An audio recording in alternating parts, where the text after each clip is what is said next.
Bienvenue dans cette nouvelle édition du Morning News. Au sommaire, le projet de loi durcissant les critères d'éligibilité à la présidence récemment adopté par le gouvernement gabonais ne fait pas l'unanimité.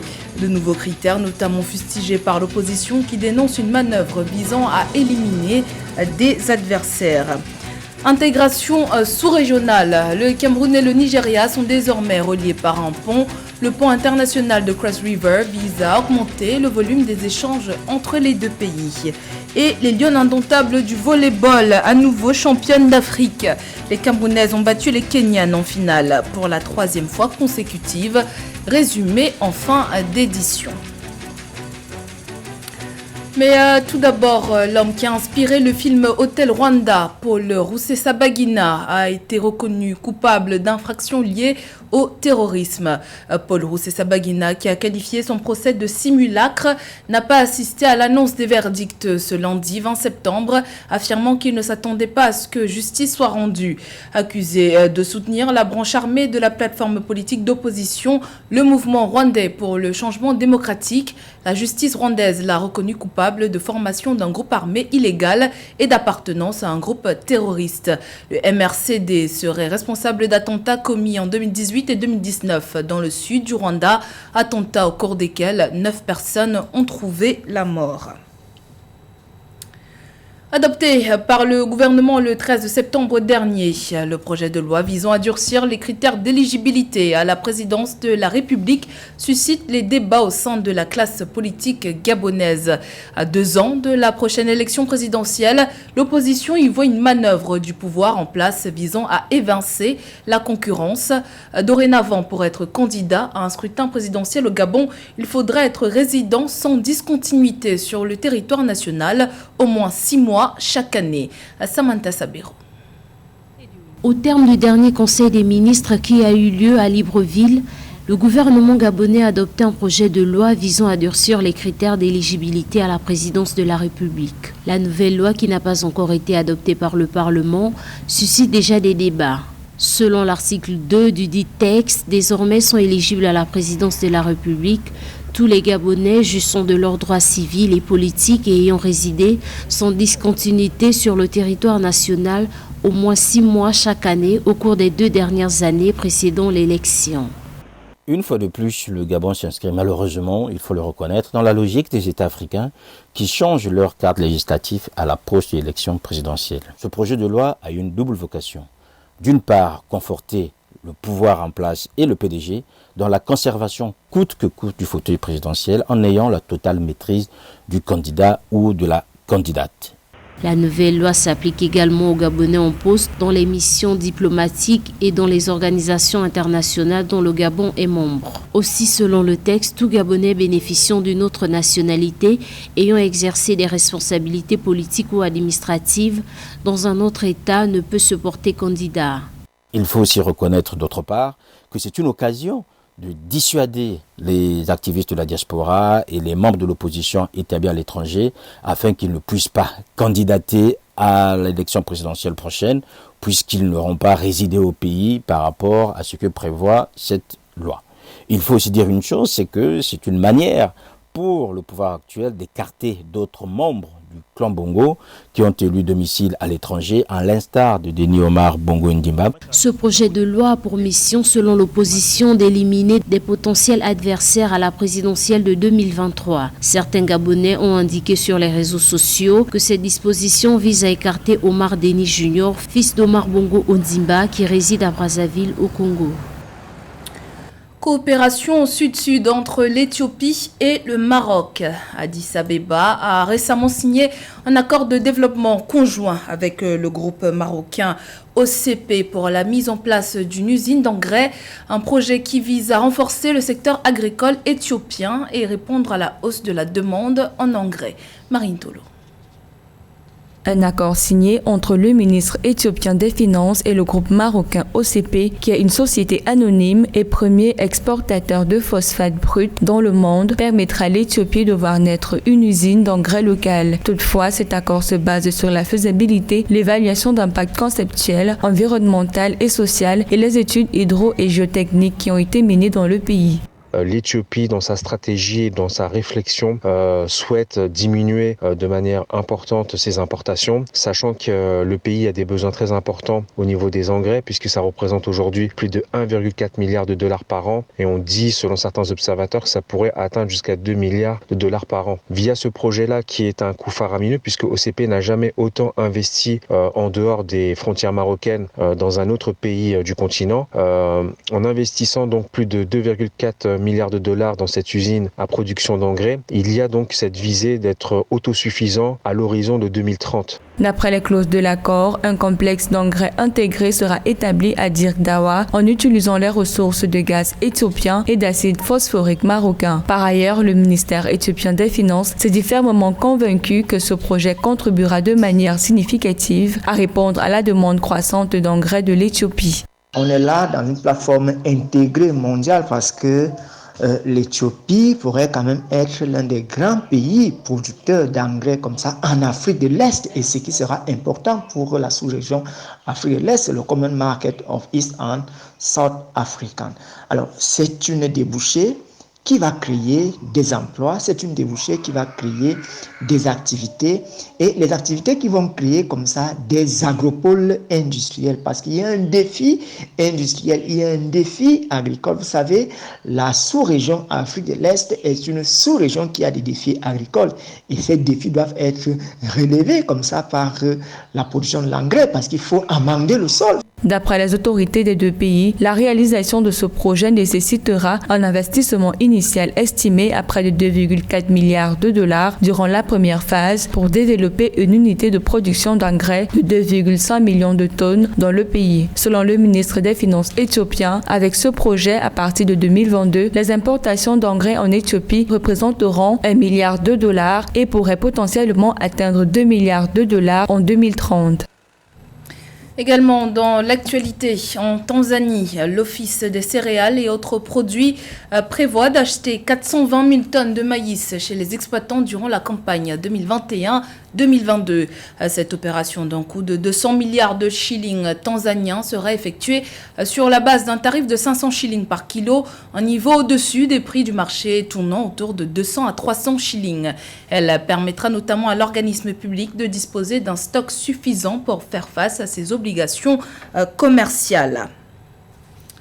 Le pont international de Cross River relie désormais le Cameroun et le Nigeria.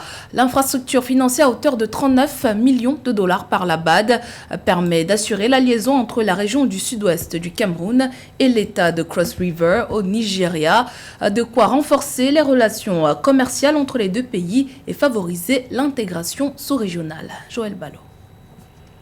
408 mètres, c'est la longueur du pont moderne sur la Cross River séparant le Cameroun et le Nigeria. Financé par la Banque africaine de développement à hauteur de 39 millions de dollars, ce tronçon dont les travaux ont débuté en 2017 et achevé en 2021 est un élément clé dans la densification des échanges commerciaux entre les deux nations voisines.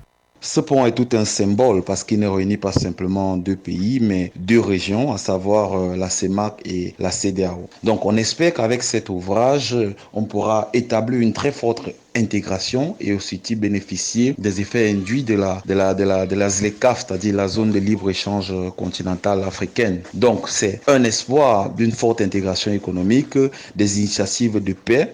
Au vu de la situation sécuritaire à la frontière entre les deux pays, la construction de cette voie d'interconnexion routière va consolider la paix entachée par des affrontements, accentuer le développement de cette région, permettre aussi l'interconnexion entre le Cameroun et le Nigeria. La construction du pont ECOC au Cameroun, FOM, au Nigeria s'inscrit dans le cadre du réchauffement des relations camerouno-nigérianes. Il faut dire que malgré les velléités séparatistes de part et d'autre de la frontière, dans le delta du Niger côté Nigeria et dans les régions camerounaises du nord-ouest et du sud-ouest, les échanges économiques sont restés très dynamiques. Le Nigeria reste tout de même le premier partenaire commercial du Cameroun en Afrique.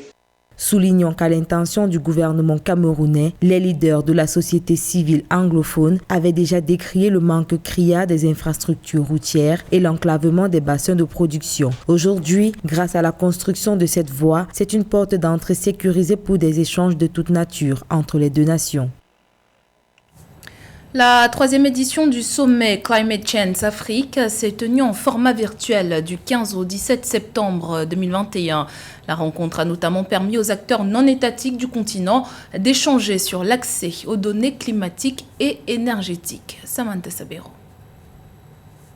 Le sommet Climate Change Afrique 2021 s'est tenu sur 3 jours en format virtuel en raison de la pandémie du Covid-19. Cette 3e édition a rassemblé la plus grande communauté d'acteurs non étatiques en Afrique, à savoir les autorités locales, entreprises, ONG, syndicats, mouvements de jeunesse, peuples autochtones, organisations de femmes, scientifiques et enfin les représentants du monde agricole. Ces groupes majeurs ont pour engagement la lutte contre le changement climatique et leur réseau en relation avec les autorités nationales. La lutte contre le changement climatique passe forcément par des actions cohérentes orientées par des informations fiables. Le sommet Climate Change a servi de cadre de réflexion sur la question liée à l'accès aux informations climatiques et énergétiques en Afrique. Je crois qu'à ce stade, la problématique ne devrait pas porter sur l'accès des acteurs non étatiques aux données. La plus grande question devait être celle de la disponibilité des données en Afrique. Et si la question était posée comme telle, la réponse serait que l'Afrique doit encore faire de grands efforts en matière d'accès aux données et à leur traitement.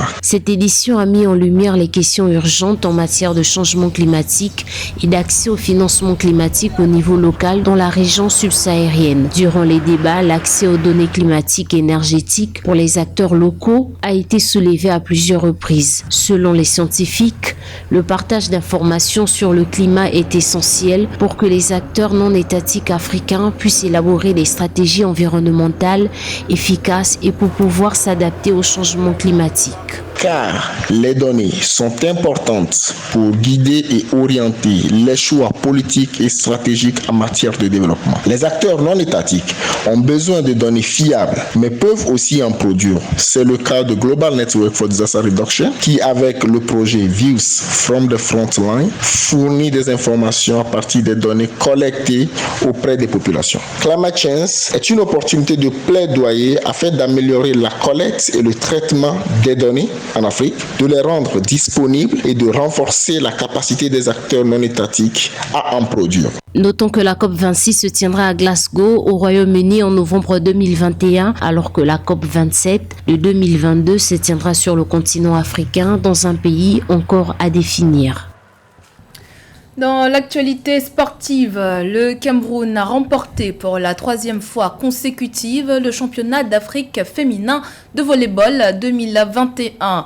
Les Malia Strikers du Kenya n'ont pas réussi à obtenir leur revanche face aux Lions indomptables qui ont une fois de plus été intraitables, s'imposant 3-7 à 1. Résumé de la rencontre avec Joël Ballot.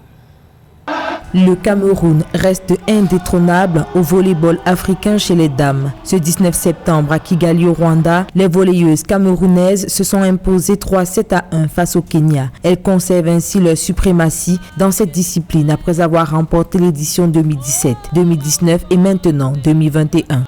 Les Lions ont commencé très fort avec cette victoire déjà d'entrée 3-7 à 0 face au même Kenya. Le Kenya qu'elles ont rencontré en finale et battu 3-7 à 1. Les Lions ont survolé la compétition, il faut le reconnaître. Seulement 2-7 concédés, des victoires le plus souvent de haute lutte. Les Lions étaient au-dessus lors de ce tournoi, de ce championnat d'Afrique. L'entame de cette finale n'a pas été de tout repos. Les deux équipes sont à couteau tiré dès les premiers points. Il a fallu que les doubles championnes fassent preuve de détermination pour finalement imposer leur jeu en s'adjugeant les deux premiers sets 25 à 21 puis 25 à 23. Le troisième set est plus difficile. La défense kenyane est sur tous les fronts et gagne le troisième set 15 à 25. Le dernier set est décisif. Les Camerounaises le savent et donnent tout. Un défi difficile mais réalisable. 25 à 23, elles l'emportent sur le Kenya et se maintiennent sur le trône de l'Afrique. Les Lions ont fait le boulot d'abord en dominant cette équipe du Nigeria 3-7 à 1 et derrière en battant le Kenya. Il faut le préciser, le Kenya c'est l'ogre avant le Cameroun. Sur le plan continental au volleyball féminin, désormais c'est le Cameroun qui règne sans partage au niveau continental, mais il faut passer un cap, surtout au niveau mondial, engranger des victoires au championnat du monde et même dans les Jeux Olympiques. En rappel, c'est la 3e fois de suite que le Kenya tombe en finale face au Cameroun. Le Cameroun compte désormais 3 titres au championnat d'Afrique féminin de volleyball. C'était le journal de la rédaction. Merci pour votre fidélité. Dans un instant, une nouvelle édition de l'actualité sur Africa 24.